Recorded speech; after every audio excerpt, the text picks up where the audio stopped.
लड़ाई हो गया किससे? दबंगों से।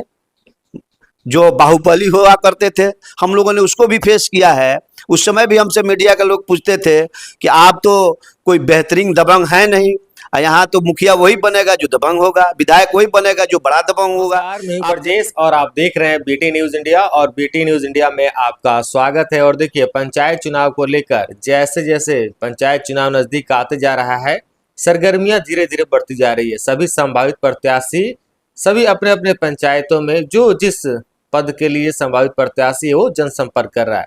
मेरे साथ एक बार हक साहब जुड़ रहे हैं। पूर्व में इन्होंने क्षेत्र संख्या 28 से जो दरौंदा प्रखंड के अंतर्गत पड़ता है उसमें इन्होंने चुनाव लड़ा था। फिर एक बार अपनी रणनीति बनाकर रणभूमि में पूरी ताकत के साथ उतरने को लेकर तैयार हैं। हक साहब से सीधा हम बात करेंगे, बिना लाग लपेट के जनता से जुड़े हुए सवाल सीधा इनसे करेंगे।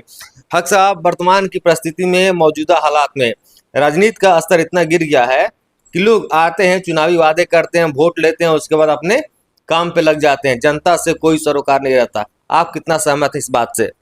जी, मैं बिल्कुल मैं अपने तरफ से आपके बीटीएन न्यूज़ के लिए बहुत बहुत धन्यवाद, और ख़ास करके आपको इसलिए धन्यवाद और कि इस तरह का सवाल आपने उठाया है बड़ी बेबाकी से, जो लोकतंत्र का चौथा स्तंभ आबा है, जो सवाल उठाना चाहिए। मुझे अपेक्षा थी कि कोई मीडिया वाले भी आए जो बेबाकी से इस तरह की बात करे, चापलूसी तरह की बात नहीं करे, जनता की बात करे, जनता की आवाज़ को उठाएं। आप निश्चित नहीं, काबिल तारीफ़ हैं कि आपने इस तरह का सवाल पूछा है। देखिए, इस बात से मैं बहुत हद तक सहमत हूँ कि इस तरह का लोग आते हैं। अब सेवा की जगह व्यवसायीकरण होते जा रहा है। राजनीति से पहले लड़ाई थी, कुछ दिन 90 के दशक के बाद जो राजनीति हुआ वो अपराध और भ्रष्टाचार में लीन था। अब का राजनीति हो गया है व्यवसायीकरण। आज समाज में व्यवसायीकरण बढ़ते जा रही है, राजनीतिक व्यवसायीकरण होते जा रही है।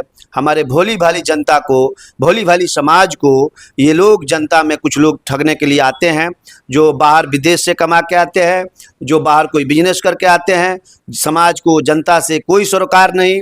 हाँ, चंद लोग जो है समाज के, उसको क्या कहिएगा, सामाजिक कहिएगा, असामाजिक लोग उन लोगों को संपर्क करते हैं अपने खाने कमाने के लिए कि हाँ भाई आप आइए, 10 लाख 20 लाख खर्चा कीजिए, जिला पार्षद बन जाइए, मुखिया बन जाइए और जनता को शोषण कीजिए। यानी आप कहना चाह रहे हैं कि चुनावी टेंडर चलता है चुनाव के समय कि आइए चुनावी टेंडर वाले को पकड़िए, 10-20 लाख दीजिए और उनको बंटवा कर लोगों से वोट ले लीजिए।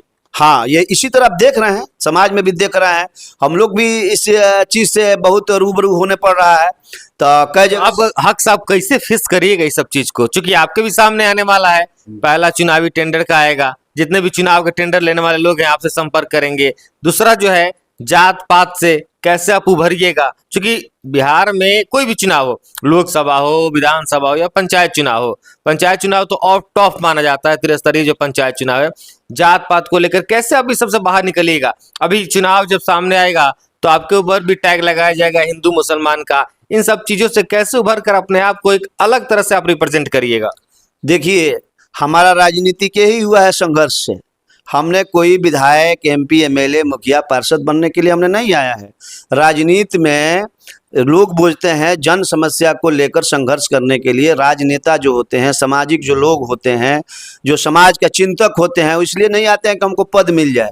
वो समाज को राह दिखाने वाले व्यक्तित्व होते हैं, जो समाज के हो रही कुरीति को सही दिशा में ले चले, समाज को सही दिशा में ले चले। ये मिशन लेकर हम लोग चले। तो पहला ही मेरा लड़ाई हो गया किससे? दबंगों से। जो बाहुबली हुआ करते थे, हम लोगों ने उसको भी फेस किया है। उस समय भी हमसे मीडिया के लोग पूछते थे कि आप तो कोई बेहतरीन दबंग है नहीं, यहाँ तो मुखिया वही बनेगा जो दबंग होगा, विधायक वही बनेगा जो बड़ा दबंग होगा। आप देखते थे किस तरह का 90 के बाद से जो जिस तरह का राजनीतिक माहौल थी, उस सिद्धांत, उस विचार के खिलाफ हम लोगों ने बिगुल फूंका। आज देखिए, कोई भी दबंग एमपी एमएलए बनने से चूक जा रहा है, जनता उसको नकार दे रही है। एक लड़ाई हम लोगों ने जीत गया है।